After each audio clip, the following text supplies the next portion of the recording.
Welcome back to Ultimate Combat Radio, brought to you by Aztec Highway, WDFA, with your host, Mike Stidham, on 1280 and 97.5, The Zone.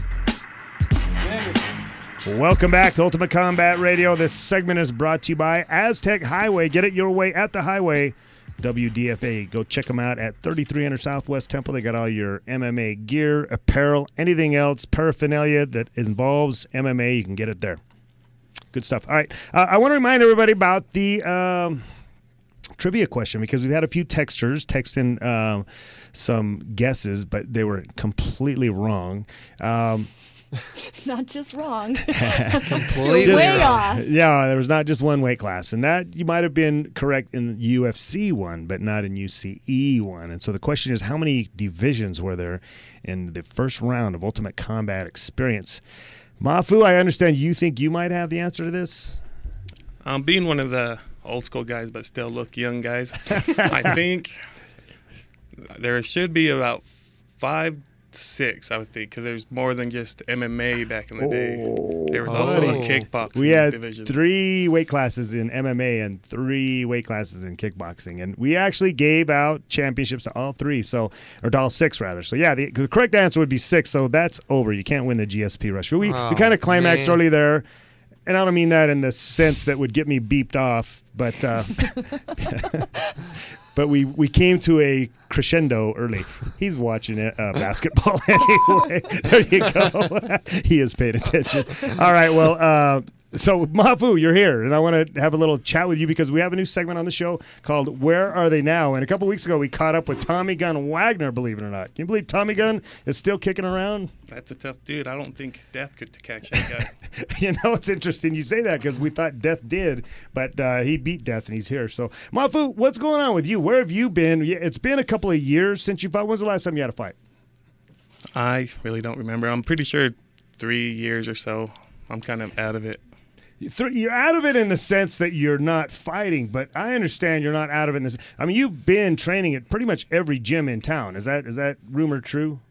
I don't know if that's a good thing or not, but MMA, just training itself, that's my hobby. I've become to love that. No matter what I do, that's the thing that makes me happy. And so you're just training for MMA, or are there plans to get back into the cage, or are you just doing it because you love it? I'm mostly doing it because I love it, because that's what I want to teach my kids or kids I don't know about yet. and then if I actually get back into actual fighting shape, I would love to get back in there, but it's mostly just to learn. Now, speaking about that, you're still competing in jiu-jitsu. You do all the grappling tournaments. In fact, you've done rather well at them. And so is that kind of filling that void, that competitive void, doing the grappling tournaments? Yeah, it actually does, because actually keeps me in the game. I still meet a lot of people. Actually, they give me a chance to go check out their gym, so I'm still learning, and anything that helps me stay in the game is awesome. And I'm a little biased here because I think you also train with the best boxing trainer out there, and the old man Pua. And are you still doing that? Are you still actively training with him?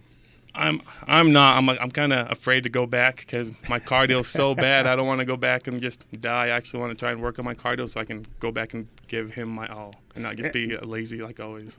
I got a chance to spar with Mafu the other day, and he's still pretty crisp when it comes to that boxing.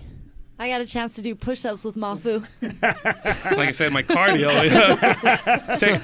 technique and actual cardio is definitely different. So now, and I get that. I think that's really cool that you respect the old man enough that I'm not going to come in here and put on a clown show, but get in there, man. I mean, you're not, that guy's not going to be around forever, and the amount of just what he brings to the table, man, get in there, and that's my advice.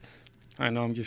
I don't know. It's hard because you love this guy, and you don't want to disappoint him. Let's talk a little bit. You mentioned a minute ago about your kid, and so we do have a topic that we spoke about earlier about kids and MMA. You've got a 4-year-old son. How do you feel about him being exposed to mixed martial arts? I think it's great, just because like a lot of the martial arts comes with discipline, depending who your instructor is. And I want him to learn, just to give him something to do, and just for you never know when he grows up. What about some of those 10, 12-year-old kids out there that you don't know about yet? that are yours. Do you encourage that their mothers, baby mama, get them into MMA classes? Yeah, so when they find their dad, they can. When they come looking for you. but like I said, I always think it's a good, positive thing as long as they're trained right. Like, they don't just go out there and just beat up whoever. Right. And a lot of that comes with, I think, Mafu, if you were there and because you're still training, you're still active, you can really help mold how things are presented to him and the packaging, the stuff that we had been talking about.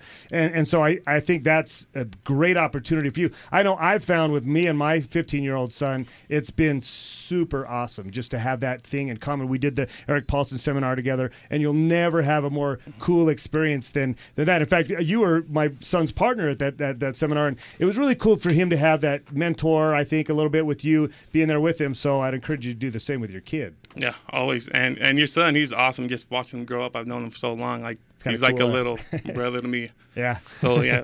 He's a spitting image of you, but he's half your size. All right, well, Mafu, I want to thank you for coming on the show. And you haven't said much so far. We do have another segment. And I would like to have you encourage you once again to pipe in and let us know what you think. Was there anything we missed or anything we were covering earlier that you thought, man, these guys are idiots? No, you guys know what you're talking about, and I think I like hearing you guys' voice. So Right. maybe I'll listen to you guys' show more. I forgot one thing. Mafu is single, and we were going to auction him off. I figured, man, Mafu is the best looking kid I know. He's big, he's strong.